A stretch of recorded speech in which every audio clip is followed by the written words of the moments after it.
हरि हरि नारायण नारायण नारायण। आत्मज्ञानी रूप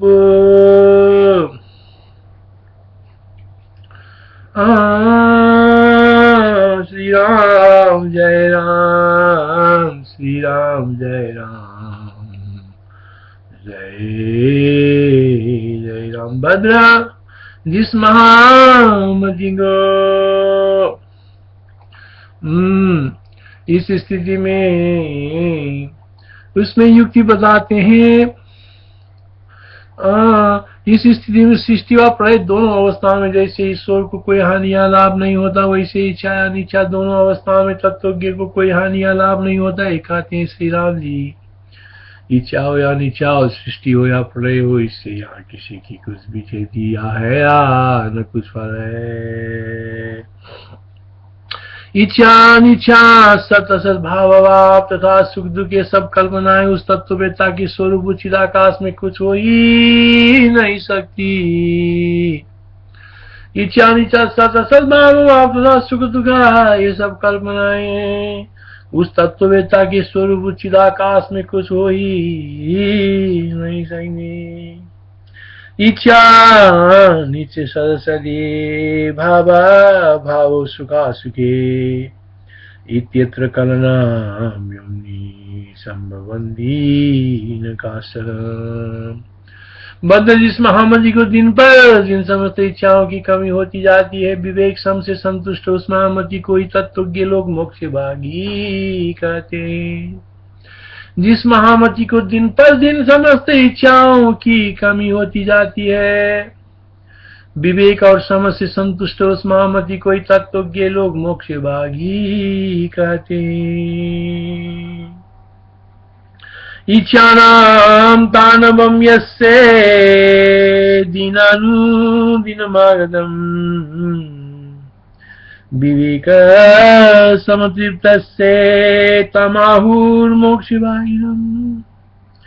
इच्छानां तांडवं यस्य दीनानुदिनमागतम् विवेक समतृप्तस्य तमाहुर्मोक्षभागिनम्। इच्छा रूपी छुरी से विद्ध हुए हृदय में ऐसी वेदना उत्पन्न होती है कि जिसके लिए प्रसिद्ध मणि मंत्र आदि औषध महा सब कुंठित हो जाते। इच्छा रूपी विद्ध छुरी से विद्ध हुए हृदय में ऐसी वेदना उत्पन्न होती है कि जिसके लिए प्रसिद्ध मणि मंत्र आदि मौसद सब कुंठित हो जाते हैं।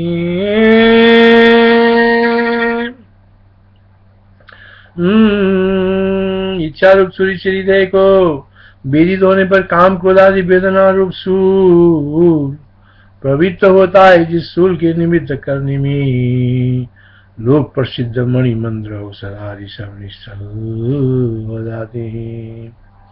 इच्छा रूपी छुरी से हृदय के वेदित होने पर काम क्रोध आदि वेदना रूपी सूल प्रवृत्त होता है, जिस सूल के निमित्त करने में लोक प्रसिद्ध मणि मंत्र औषध आदि सब निश्चल हो जाते हैं।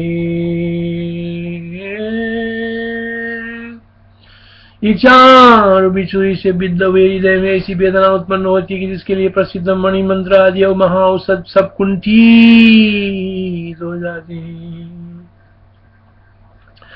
इच्छा छुरी कया विद्येश्वरं भवतरे जयन्ती यत्र नैतानि मणिमन्त्रौ सदा निजा। इच्छा छुरी कया विद्ये शूलं प्रवर्तते जयन्ति यत्र नैतानि मणिमन्त्रौ सदा निजा। ब्रह्मा जी ने प्राणियों की दुखों की चिकित्सा करने के लिए जिन औषध मंत्र यंत्र आदि कार्य कारणों का निर्माण किया, उनकी परीक्षा के लिए पहले ही मैंने विचार पूर्वक प्रयत्न किया। परंतु उनको मैंने मिथ्या भ्रांति के बाहर से आक्रांत पुरुष की चिकित्सा करने में समर्थ नहीं माया। ब्रह्मा जी ने प्राणियों की दुखों की चिकित्सा करने के लिए जिन औषध मंत्र यंत्र आदि कार्य कारणों का निर्माण किया है, उनकी परीक्षा के लिए पहले ही मैंने विचार पूर्वक प्रयत्न किया, परंतु उनको मैंने मिथ्या भ्रांति की भार से आक्रांत पुरुष की चिकित्सा करने में समर्थ नहीं पाया।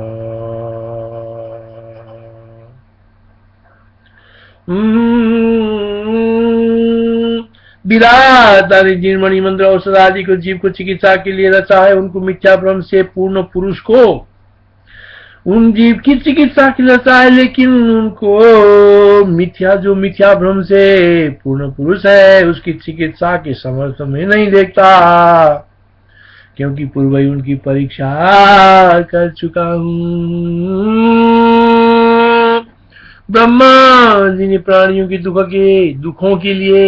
की चिकित्सा करने के लिए जिन औषध मंत्र यंत्र आदि कार्य कारणों का निर्माण किया है, उनकी परीक्षा के लिए पहले ही मैंने विचार पूर्वक प्रयत्न किया, परंतु उनको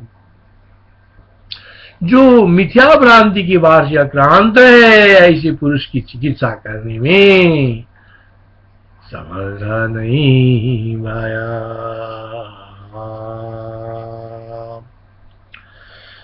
विरामदा ने जिन मणि मंत्र औषध आदि को जीव की चिकित्सा के लिए रचा है, उनको मिथ्या भ्रम से पूर्ण पुरुष की चिकित्सा के समर्थ मैं नहीं देखता, क्योंकि पूर्व ही उनकी परीक्षा कर चुका हूं। यान कार्य कर्णाव्यूहान कृतवान् पूर्वमेव दान् संप्रेक्ष्ये यान पश्यामि मिथ्या ब्रह्मवराधिरे। यान कार्ये कर्णाव्यूहान् न कृतवान् पूर्वमेव दान् संप्रेक्ष्य यान पश्यामि मिथ्या ब्रह्मवराधिरे। यान कार्ये कर्णाव्यूहान् कृतवान् पूर्वमेव तान् संप्रेक्ष्ये यान पश्यामि मिथ्या ब्रह्मवराधिरे। और यदि ब्रह्म रूप मिथ्या किसी उपाय से ब्रह्म को चिकित्सा रूप व्यवहार हो जाए, तो यदि ब्रह्म रूप मिथ्या किसी उपाय से ब्रह्म का चिकित्सा रूप व्यवहार हो जाए, तो अन्य की चित्त व संकल्प से कल्पित पर्वत आदि हमारे मनोरथ से कल्पित अनेक योजन की मुख से ग्रसी क्यों नहीं जाना। यदि ब्रह्म रूप मिथ्या किसी उपाय से ब्रह्म का चिकित्सा रूप व्यवहार हो जाए, तो अन्य की चित्त व संकल्प से कल्पित पर्वत आदि हमारी मनोरथ से कल्पित अनेक योजन की मुख से ग्रसी क्यों नहीं हो जाता, ग्रसी क्यों नहीं हो जाता। यही शंकाओं की ब्रह्म सिद्ध किसी उपाय से ही ब्रह्म की चिकित्सा करेंगे, तो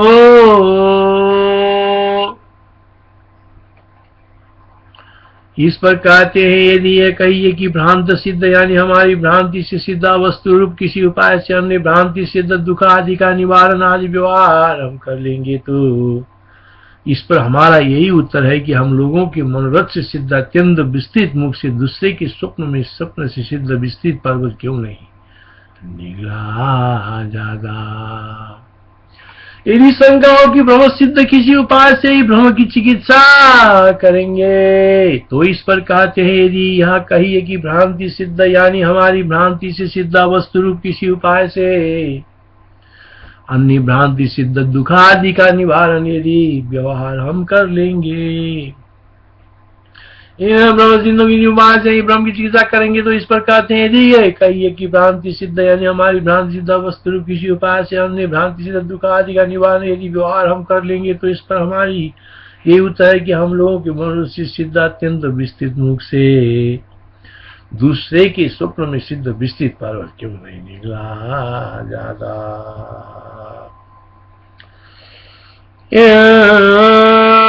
ब्रह्मभूतेन कुर्मस्य द्वैवहारं वस्तुनां तत्कस्मात् परचित्ताद्री कम्बलत्वं न नीयते।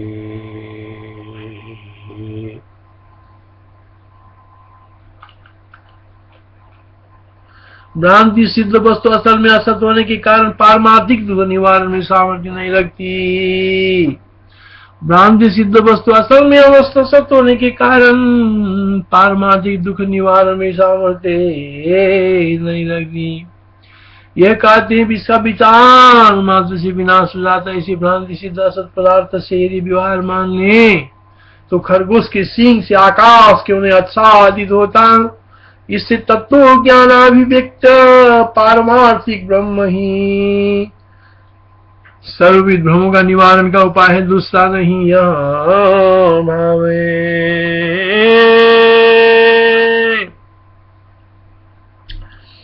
यदि विचार मात्र से विनाशी असत पदार्थ से दुख निवारण व्यवहार हो तो खरगोश यदि विचार मात्र से विनाशी असत पदार्थ से दुख निवारण रूप व्यवहार हो तो खरगोश के सिंह से आकाश को क्यों नहीं आच्छादित करते। असत व्यवहार से प्रेक्षा मात्र विनाशिना क्रियते सतसिंहेन तत्कथं साध्यते नगम्।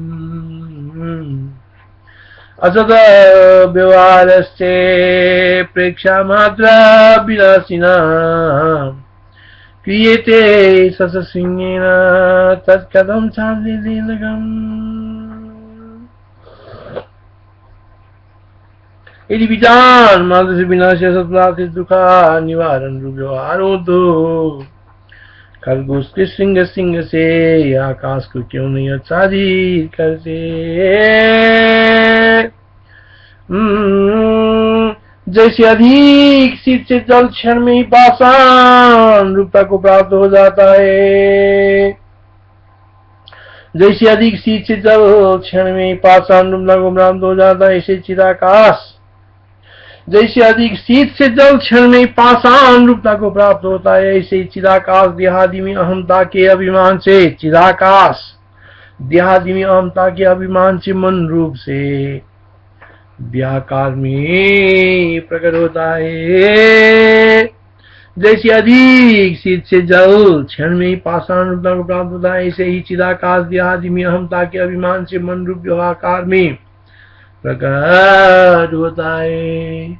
अमूर्त मन की भ्रांति मात्र जगत मूर्त इत्यादि भाव को कैसे प्राप्त हो जाता है। अमूर्त मन की भ्रांति मात्र ये जगत मूर्त देहादि भाव को कैसे प्राप्त हो जाता है। इस प्रकार जिस प्रकार जाति सह के कारण यानी अत्यंत शीतलता के कारण जल पाषाण रूप बर्फ को प्राप्त हो जाता है, वैसे चिदाकाश मन के कारण देहाकार हम भाव से अर्थात देहादि में अहंता के अभिमान से देहाकारता को प्राप्त हो जाता है। अहम भाव चिदाकाशो जाति सहित क्षण अहम भाव चिदाकाशो जाति सहित क्षण पाषाणदाम जलमिव मनस्त्वाद्यादि देहनाम अहम भाव चिदाकाशो जाति सहित क्षण पाषाणदाम जलमिव मनस्त्वाद्यादि देहनाम अहम भावो चिदाकाश अहम भावा चिदाकाशो जाति सहित क्षणात् पाषाणदाम जलमिव मनस्त्वाद्यादि देहनाम अहम भावा चिदाकाशो जाद्याति सहितचनात् पाषाणतां जलमिव मनस्वाद्याति देहताम्। जड्य रूप होने पर भी वस्तुता चिति शक्ति अच्छेती रहती है, विनष्ट नहीं होती। यही कारण है कि चिद रूप होने से असत्य ही देहिता को वो ऐसे अनुभव करता है जैसे स्वप्न में अपनी मृत्यु का। जड्य रूप होने पर भी वस्तुतः चिति शक्ति अच्छेती रहती है, विनष्ट नहीं होती। यही कारण है कि चिद रूप होने से इस असत्य ही देहिता को वो ऐसे अनुभव करते है जैसे स्वप्न में अपनी मृत्यु का। जड्य रूप होने पर भी वस्तुतः चिति शक्ति अच्छेती रहती है, विनष्ट नहीं होनी। यही कारण है कि चिद्रूप होने से सत्य ही देहिता को वह ऐसे अनुभव करती है जैसे अपनी स्वप्न में अपनी मृत्यु का। जड्य रूप होने पर भी वस्तुतः चिति शक्ति अच्छेती रहती है, विनष्ट नहीं होती। यही कारण है कि चिद्रूप होने से ये सत्य ही देहिता को वह ऐसे अनुभव करती है जैसे स्वप्न में अपनी मृत्यु का। जड्य रूप होने पर भी वस्तुतः चिति शक्ति अच्छेती रहती है। जड्य रूप होने पर चिति शक्ति अच्छेती रहती है, विनष्ट नहीं होती। यही कारण है कि चिद्रूप होने से यह सत्य ही देहिता को ऐसे अनुभव करती है जैसे स्वप्न में अपनी मृत्यु का। देह रूप होने पर भी इसकी चिति शक्ति अच्छेत है, इसी से व्याधि के ये चित ऐसे अनुभव करती है जैसे स्वप्न में अपना मरण। चित्वादनुभवते ताम सत्यामेव देहिनाम् अविनष्टैव चित्शक्ति स्वप्नेषु मरणं यदा। चित्वादनुभवते ताम सत्यामेव देहिनाम् अविनष्टैव चित्शक्ति स्वप्नेषु मरणं यदा।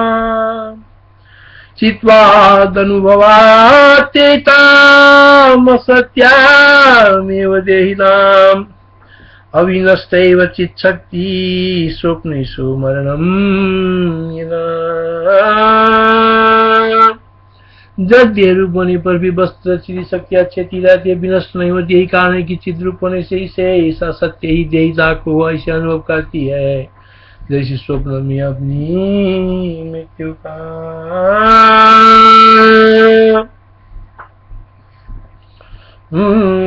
देह रूप होने पर भी इसकी चित शक्ति अच्छेत है, इसलिए देहादि की चित ऐसे अनुभव करती है स्वप्न में अपना मरण। चित्वादनुभवते ताम सत्यामेव देहिताम् अविनष्टैव चित्शक्ति स्वप्नेषु मरणं यदा। श्री राम जय राम।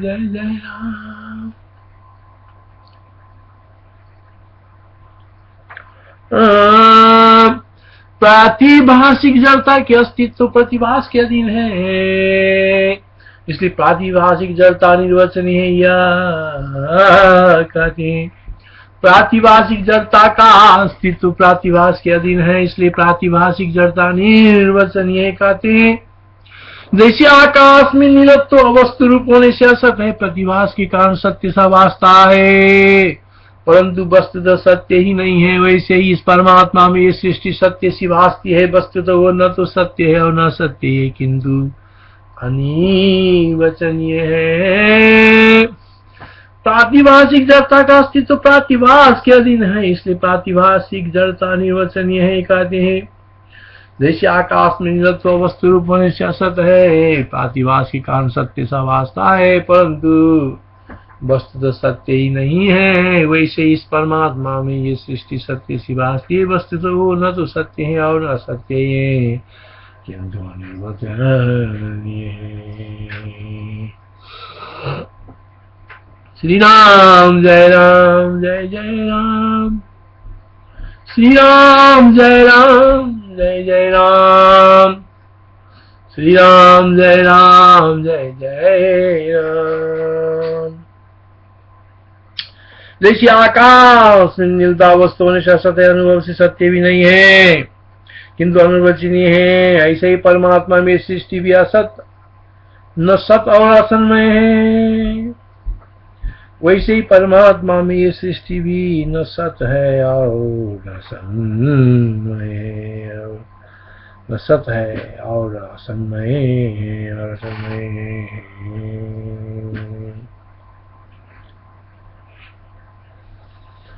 जैसे आकाश में जो दो वस्तु होने से असत है, प्रतिभास के कारण सत्य सब वास्ता है परंतु वस्तु तो सत्य ही नहीं है, वैसे ही परमात्मा में सृष्टि सत्य सब वास्ती वस्तु तो न तो सत्य न असत्य ही है किंतु अनिर्वचनीय है।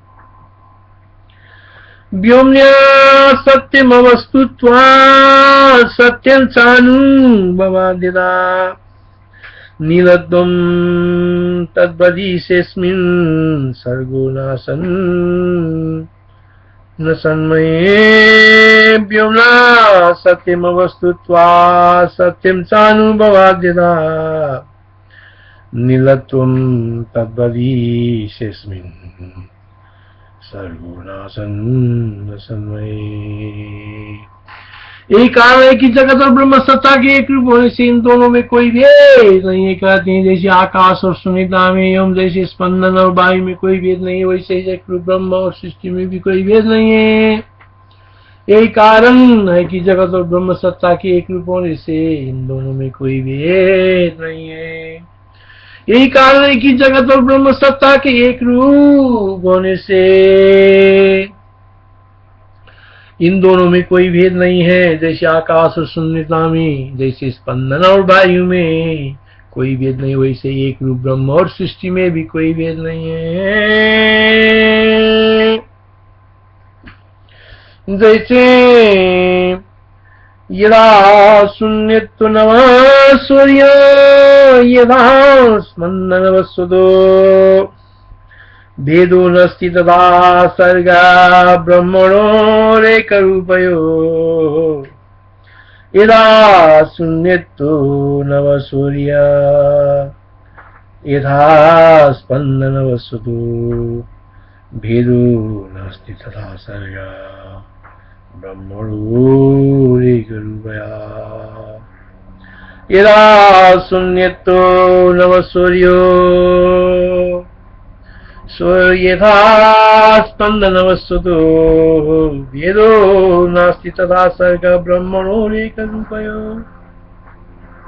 यदा शून्यत्वो नव सूर्य यथा स्पंदन वस्तुतो यदा शून्य सत्य उदा शून्येतो नभ सूर्य था स्पंदन वस्तुतो भेदो नास्ति तथा सर्ग ब्रह्मणोरेकरूपयो। एक कारण की जगत और ब्रह्म सत्ता के एक रूप होने से इन दोनों में कोई भेद नहीं है। कहते हैं जैसे आकाश और शून्यता में एवं जैसे स्पंदन और वायु में कोई भेद नहीं है, वैसे ही एक रूप ब्रह्म और सृष्टि में कोई भेद नहीं है। जैसे आकाश में नीलता वस्तु होने से असत है, अनुभव से सत्य भी नहीं है किंतु अनिर्वचनीय है, ऐसे ही परमात्मा में ये सृष्टि भी असत है और असन्मय है। जैसे आकाश में नीलता वस्तु होने से असत है, अनुभव से सत्य भी नहीं किंतु अनिर्वचनीय है, ऐसे परमात्मा में सृष्टि भी असत और असन्मय और असत और असन्मय है। जैसे आकाश में दो वस्तु होने से असत है, प्रतिभास के कारण सत्य सब आता है परंतु वस्तु सत्य ही नहीं है, वैसे परमात्मा में सृष्टि सत्य जीवा से वस्तु न तो सत्य न सत्य ही है किंतु अनिर्वचनीय।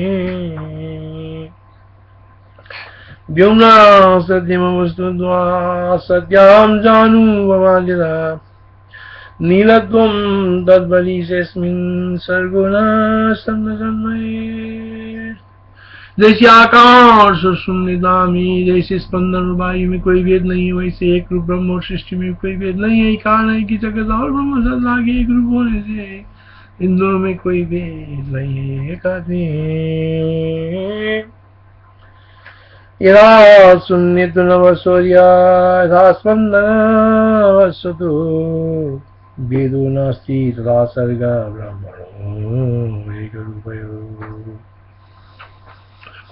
स्वप्नादिक पदार्थों की नई प्रतिभा से अतिरिक्त प्रातिभाषिक पदार्थ की उत्पत्ति आदि कहीं प्रसिद्ध नहीं कहते हैं। इस परमात्मा में वस्तु जगत आदि कुछ भी न तो उत्पन्न होता है और नष्ट ही होता है, किंतु केवल निराग्रस्त प्राणी के स्वप्न के सदृश भाषा है।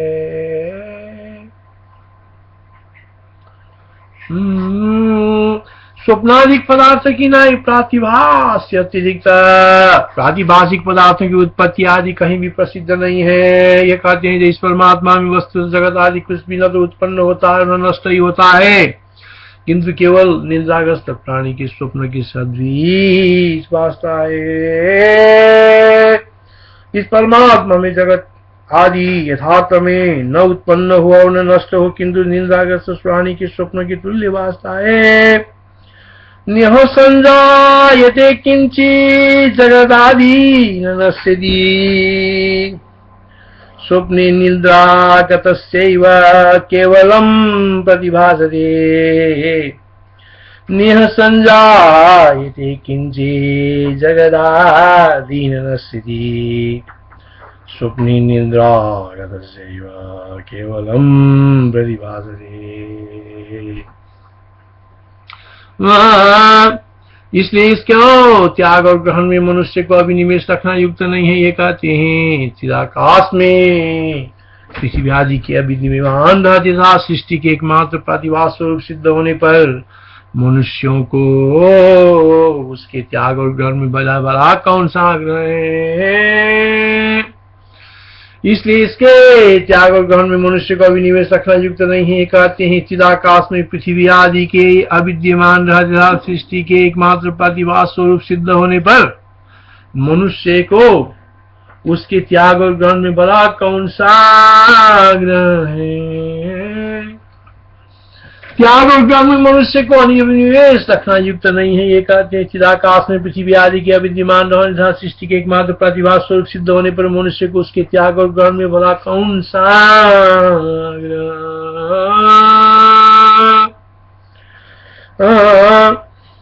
पृथ्वी आदि के अविद्यमान रहते और सृष्टि की प्रतिभास मात्र सिद्ध होने पर चित्र आकाश में त्याग तथा ग्रहण आदि में आग्रह क्यों।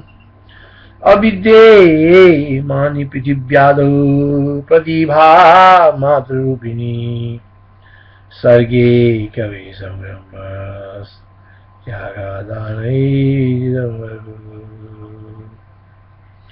अविद्यमान पृथिव्यादौ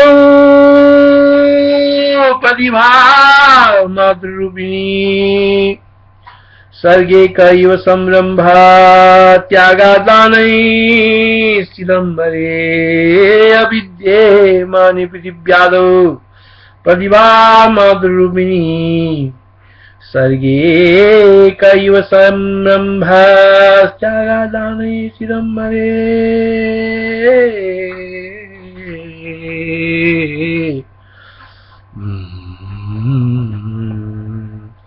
श्री राम जय जय राम श्री राम।